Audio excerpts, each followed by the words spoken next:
Assalamualaikum warahmatullahi wabarakatuh. Selamat pagi teman-teman semuanya. Yang pertama-tama, yang terhormat kepada Ibu Nila Abningsi selaku dosen pembimbing mata kuliah Pengelolaan Pendidikan dan rekan-rekan mahasiswa yang berbahagia sekalian.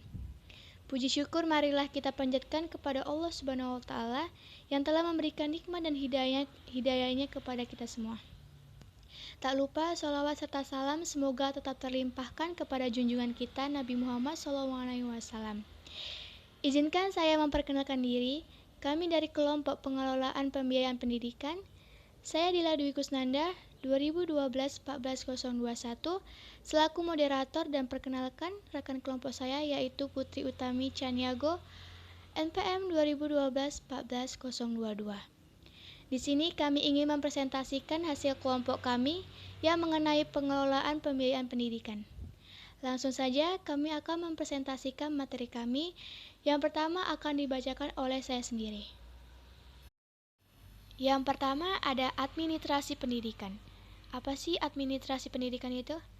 Administrasi pendidikan adalah sebuah proses kerjasama untuk mencapai tujuan pendidikan dengan melihat hubungan antar komponen pendidikan sehingga dapat memperbaiki sistem pendidikan dengan menggunakan perangkat yang mendukung kegiatan pembelajaran. Lalu ada pengelolaan pembiayaan pendidikan.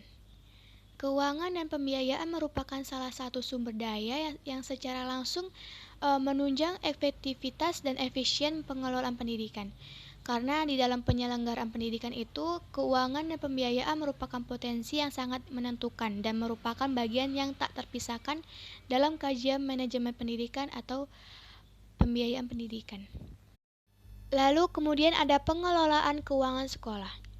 Setiap kegiatan perlu diatur agar kegiatan berjalan dengan tertib, lancar, efektif, dan efisien. Keuangan sekolah merupakan bagian yang sangat penting karena setiap kegiatan sekolah itu pastinya akan membutuhkan uang atau biaya.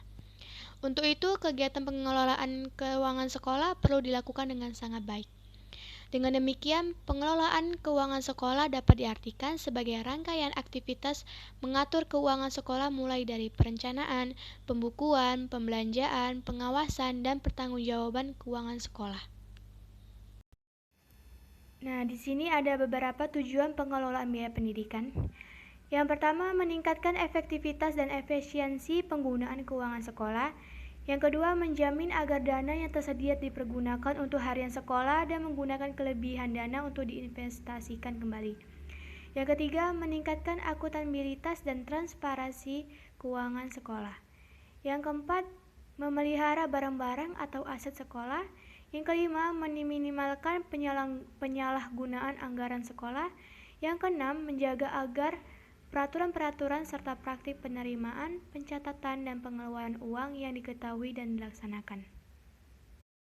Baiklah, selanjutnya saya akan menjelaskan prinsip-prinsip pengelolaan pembiayaan pendidikan. Di prinsip-prinsip pengelolaan pembiayaan pendidikan ini ada 4, yaitu efektivitas yang pertama, sebagai pencapaian tujuan yang telah ditetapkan. Yang kedua, efisiensi. Efisiensi merupakan perbandingan yang terbaik antara masukan atau input dan keluaran atau output, antara daya dan hasilnya. Yang ketiga, prinsip transparansi. Transparansi ini merupakan keterbukaan. Keterbukaan yang dimaksud yaitu pada bidang manajemen adanya keterbukaan dalam mengelola suatu kegiatan. Yang keempat, akuntabilitas. Pada akuntabilitas ini, penggunaan uang sekolah dapat dipertanggungjawabkan sesuai dengan perencanaan yang ditetapkan. Selanjutnya, proses pengelolaan keuangan sekolah. Menurut Suharsini Arikunto, tahun 2003 halaman 1 menyatakan bahwa dalam pengertian umum keuangan, kegiatan pembiayaan meliputi 3 hal, yaitu yang pertama, penyusunan anggaran atau budgeting, kedua pembukuan atau accounting, yang ketiga pemeriksaan auditing. Keuangan dan pembiayaan sangat menentukan ketercapaian tujuan pendidikan yang memerlukan sejumlah investasi. dari sebuah anggaran pemerintah dan masyarakat. Investasi tersebut harus dikelola secara efektif dan efisien, serta diarahkan secara langsung terhadap pencapaian tujuannya. Maka, hal ini merupakan kegiatan manajemen keuangan yang mengatur penerimaan, pengalokasian, dan pertanggungjawaban keuangan untuk menunjang pelaksanaan program pengajaran. Baiklah, selanjutnya ruang lingkup administrasi pendidikan. Yang pertama di sini ada administrasi kurikulum meliputi pembukuan atau pendataan.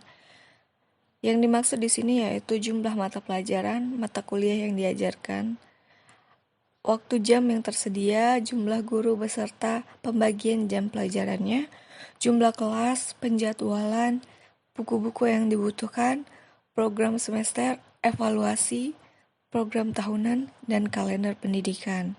Yang kedua di sini ada administrasi ketenagaan pendidikan atau kepegawaian. Di sini meliputi pembukuan atau pendataan, kumpulan-kumpulan surat seperti lamaran, mutasi, keputusan, penerimaan pegawai, berkas-berkas pendidikan, daftar umum kepegawaian, dan sebagainya. Yang ketiga, administrasi kesiswaan. Di sini merupakan brosur pendataan siswa dan formulir pendaftaran untuk siswa baru. Yang keempat, administrasi sarana dan prasarana pendidikan, meliputi buku perencanaan. Yang kelima, administrasi keuangan atau pembiayaan pendidikan. Di sini meliputi keuangan pendaftaran siswa baru, uang gedung atau sumbangan pengembangan pendidikan, uang seragam, uang peralatan sekolah, uang SPP, dan lain-lain. Yang keenam, administrasi unit-unit penunjang pendidikan, meliputi pembukuan, kegiatan BP, perpustakaan, UKS, pramuka, olahraga, kesenian, dan sebagainya. Dan yang terakhir, ketujuh, administrasi tata lingkungan dan keamanan sekolah. Pada hal ini meliputi pembukuan, perencanaan tata ruang, dan pertamanan sekolah, jadwal kebersihan, tata tertib sekolah, jadwal penjaga sekolah, dan lain-lain. Baiklah, sampai sini saja penjelasan kami. Apabila ada salah kata atau pengurangan penjelasan, kami mohon maaf. Kepada Allah kami mohon ampun. Wabillahi taufiq wal hidayah. Wassalamualaikum warahmatullahi wabarakatuh.